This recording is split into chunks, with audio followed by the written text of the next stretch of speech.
सत्य एक ही होगा, लेकिन सत्य की इतनी व्याख्या कर रहे हैं कि एक आम आदमी दिग्भ्रमित हो जाता है कि सत्य क्या है।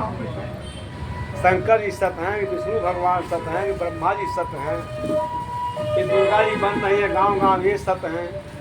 इसमें सत्य क्या है? असत धर्म के क्षेत्र में कहते हैं जब मैं जो कह रहा हूँ वही सत्य है, तो उसको बड़ा विभ्रम हुआ। चूँकि कई घटनाएं उसके जीवन से जुड़ी हुई है।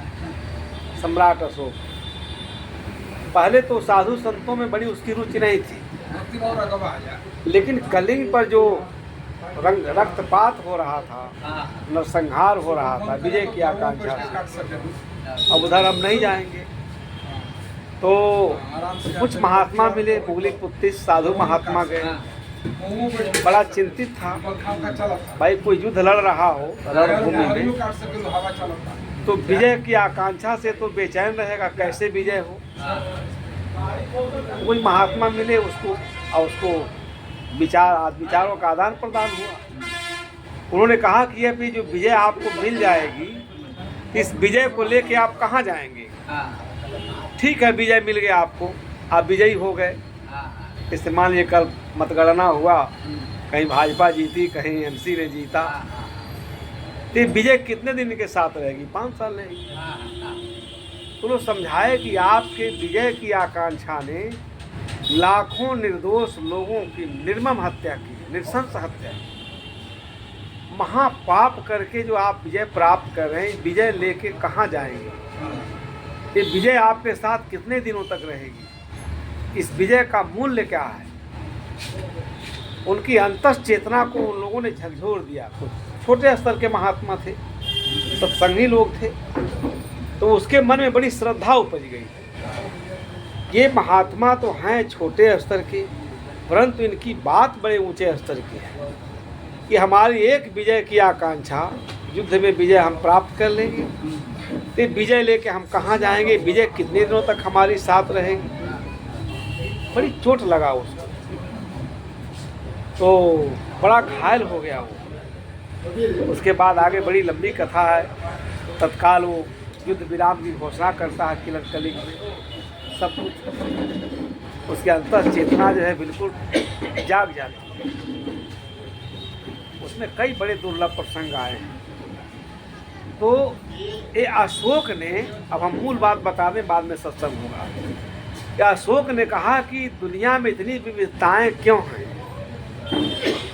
हर आदमी दर्शन की बात करता है, हर आदमी फिलॉसफी ऑफ लाइफ की बात करता है, लेकिन उसका डिफिनीशन अलग अलग होता है। कोई जीवन की व्याख्या अपने तरीके से करता है, धर्म की व्याख्या अपनी तरीके से करता है, उसकी अपनी अपनी मान्यताएं हैं, और सब कहते हैं कि हमारी मान्यता सर्वश्रेष्ठ है। कोई ये दुनिया में नहीं मिलेगा जो कहे कि हमारी परंपरा, हमारी संस्कृति, हमारा धर्म किसी से मतलब छोटा है या तुच्छ है। सब अपनी अपनी प्रसन्नता में सब। तो इसका वास्तविकता क्या है? तो बहुत बड़ा सम्मेलन बुलाया, वो सभी धार्मिक जगत के लोगों को बुलाया कि आप लोग अपना अपना विचार रखिए, मैं सुन करके सबके बीच में निर्णय करना चाहता हूँ कि तथ्य क्या है, सत्य क्या है, उसको सब लोग स्वीकार करें। लेकिन सब लोग इतनी बृहद व्याख्या करने लगे, उसका माइंड चकरा गया, वो खुद दिग्भ्रमित हो गया, भ्रांत धारणा का शिकार हो गया कि आखिर में कौन सही है, क्या सही है। अंत में उसने निर्णय दिया कि नहीं, समवाय साधु, एक शब्द आया उसमें, समवाय साधु। यही काम हम लोग नहीं कर पाते, इसलिए सब जगह हमारे पास सब कुछ है, लेकिन हम अशांत हैं, उद्वेलित हैं।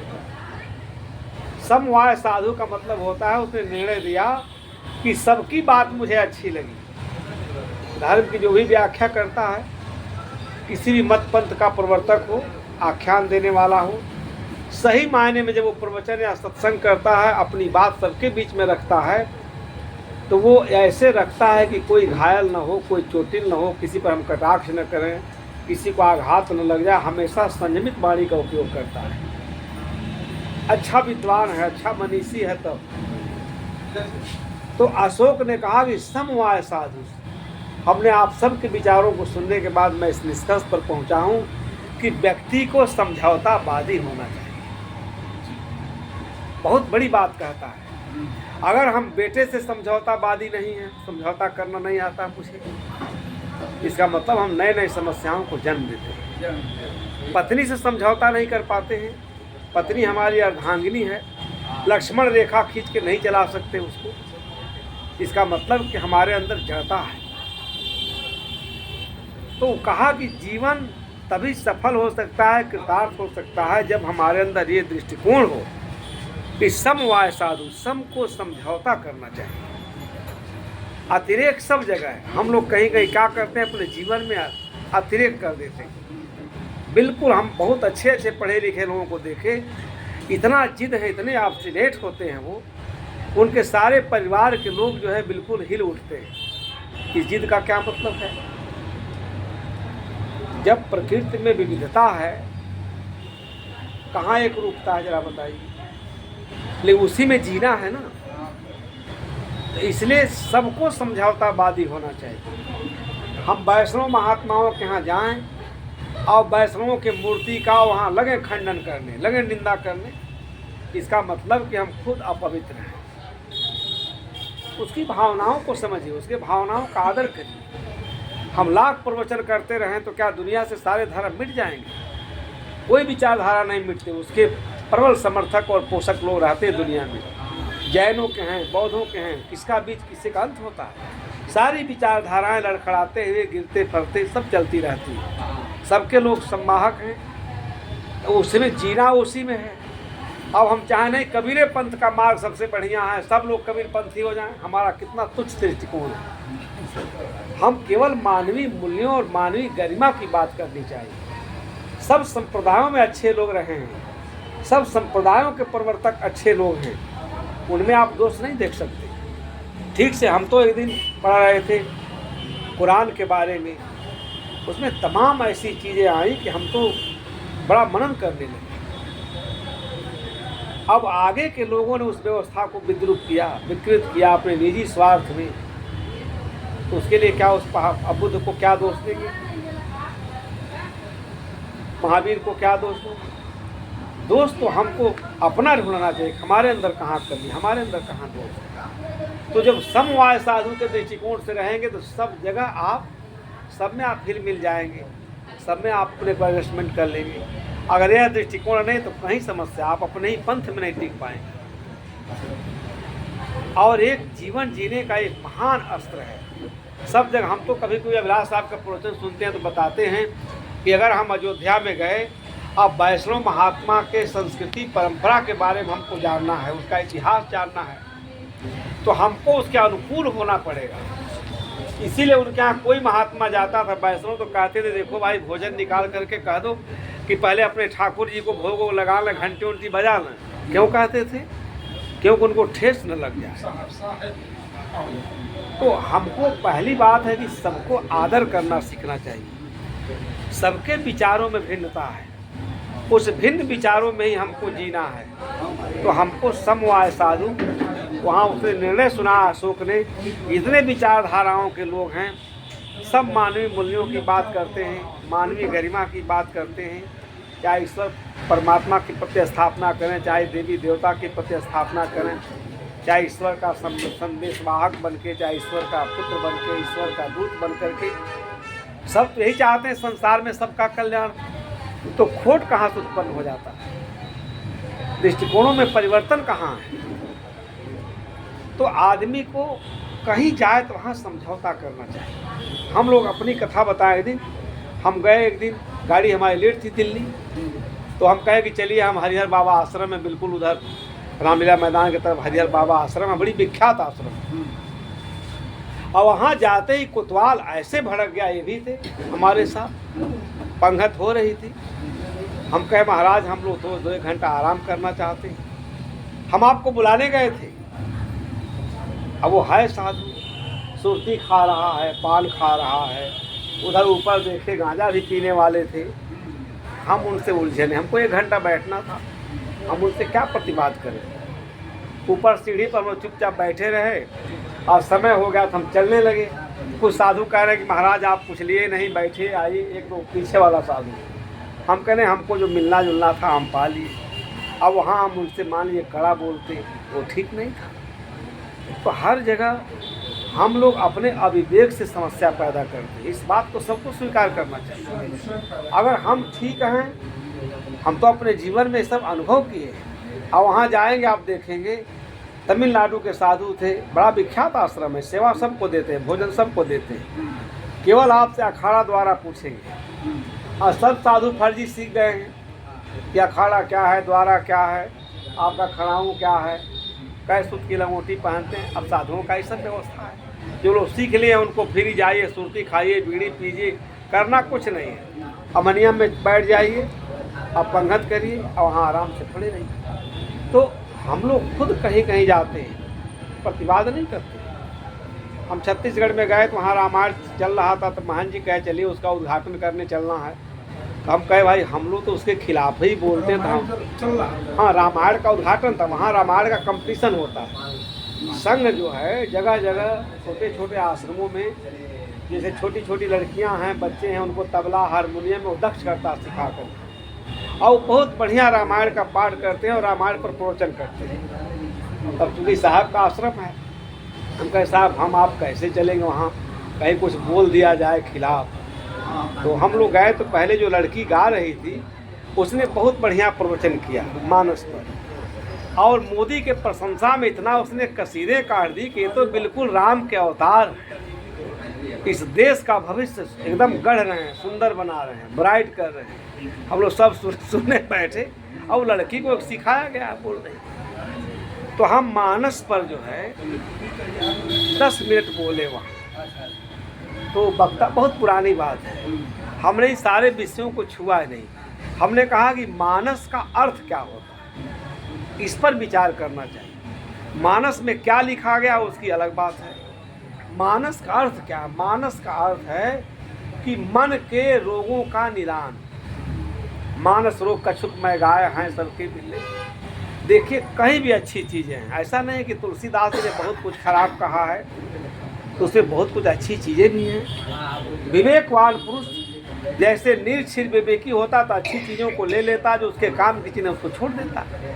उसमें प्रतिवाद और प्रतिक्रिया करने की क्या ज़रूरत है, बात बढ़ाने की क्या ज़रूरत है। तो वहाँ जो आयोजक थे एक वकील थे और उस क्षेत्र के बड़े मूर्धन्य विद्वान माने जाते हैं मानस। तो उन्होंने मेरे कान में कहा कि महाराज जी आपके मुख से तो मैंने मानस क्या है नई व्याख्या सुनी। हमने कहा नई व्याख्या नहीं, ये एक वास्तविकता है। मानस पढ़ने के बाद अगर मन का रोग ठीक नहीं हुआ, मन में वही काम क्रोध लोभ मोह अहंकार दम्भ, अगर इसी में हम जीते रहे तो मानस पढ़ने पढ़ाने प्रवचन करने का कोई अर्थ नहीं। गोस्वामी जी अनेक प्रकार से विभिन्न स्तरों पर अपना विचार व्यक्त किए, लेकिन तात्पर्य यही है, हर मनुष्य अगर मन के रोग से ठीक हो जाए, मुक्त हो जाए, तो उसके जैसा सुंदर और आदर्श जीवन किसी का हो ही नहीं सकता। और सारे धर्मों में यही भावना बद्धमूल है। हम ये काम नहीं करते। सारा भागवत हो जाएगा लेकिन अहंकार चस्का था। हम कभी कभी एक स्वामी राम तीर्थ का उदाहरण देते हैं कि बहुत बड़े कथावाचक थे महाराष्ट्र के। ये जब कथा कह रहे थे तो लोग कहते हैं जहाँ कथा होता है रामचरित मानस का, वहाँ हनुमान जी आकर के पहरा देते। अब वो कथा सुना रहे थे, कथा सुनाते सुनाते गए, महाराज जी का ठीक से मुझे नाम नहीं याद आ रहा है, कुछ ऐसे ही नाम है। तो वो प्रसंग चला गया वहाँ का, लंका का प्रसंग। वो लगे कहने कि महाराज जब सीता जी वहाँ गई थी और अशोक वाटिका में बड़ा सुंदर सरोवर था और उसमें सब फूल बड़ा सुंदर सफ़ेद सफ़ेद कमल का फूल खिला हुआ था। तो हनुमान जी कहीं बैठे थे, हनुमान जी एकदम आग बबूला हो गए, मंच पर आकर खड़ा हो गए। कहे बताइए मैं लंका में गया था, सीता जी का पता मैं लगाया, अशोक वाटिका का दर्शन मैंने किया, कौन कहता बेवकूफ़ वहाँ जो है सफ़ेद सफ़ेद फूल खिले थे। वहाँ तो सारे फूल एकदम लाल लाल थे। आप झूठ की कथा कह रहे हैं। अब दोनों लोगों में प्रतिवाद शुरू हो गया। लोग कहे भाई कोई हनुमान नाम का आदमी है क्या, कहाँ से आ गया। कहे भाई जहाँ कथा होती है मैं वास्तविक हनुमान जी हूँ, हमसे अच्छा आप नहीं जानते हैं। तालाब का फूल एकदम लाल लाल फूल खिला था, आपके कहने में अंतर है।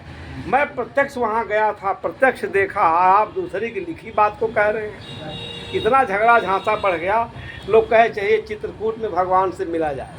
अब भगवान ही इसका फैसला कर सकते हैं। जैसे हम लोग हैं, कहते चलिए कचहरी में हम कसम खा लेंगे, लोटा का जल उठा लेंगे। एक भ्रांत धारणा के शिकार हैं, जिसके सामने आप झूठा लोटा का जल उठा लेंगे। बरगद का पेड़ क्या जानता कि आप सही बोल रहे हैं झूठ बोल रहे हैं? मिट्टी का देवी देवता हो क्या जानता है कि आप सही बोल झूठ बोल रहे हैं? हाँ हत्या करा दें। तो अच्छा आगे लोग तो अब गए झगड़ा झांसा। अब भगवान के पास लोग पहुँचे दरबार में चित्रकूट में। ये भी अपनी आवाज़ ऊंची आवाज़ ये बात कहने लगी, महाराज सारे शास्त्रों में पूरे रामायण में लिखा है। एक का पता कहाँ का आदमी कहता है हम हनुमान जी हैं, हम गए थे, हमको तो इसके ऊपर विश्वास ही नहीं हो रहा, हनुमान जी यहाँ कैसे आ जाएंगे? तब भगवान राम हंस दिए, कहे देखिए दोनों के बात सही है। ये लिखा हुआ पढ़ रहे हैं, सफ़ेद फूल, कमल का फूल सफ़ेद खिलता ही है।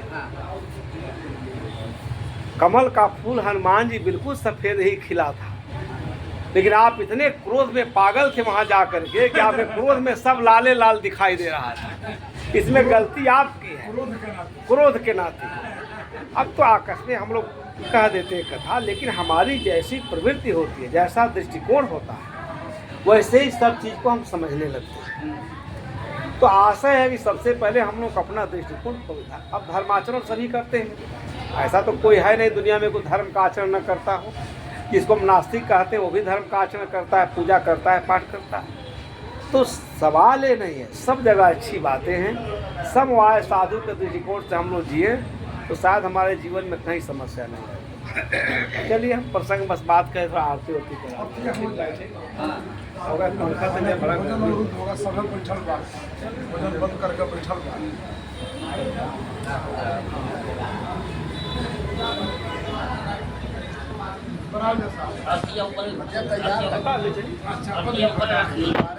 ऊपर रखिए।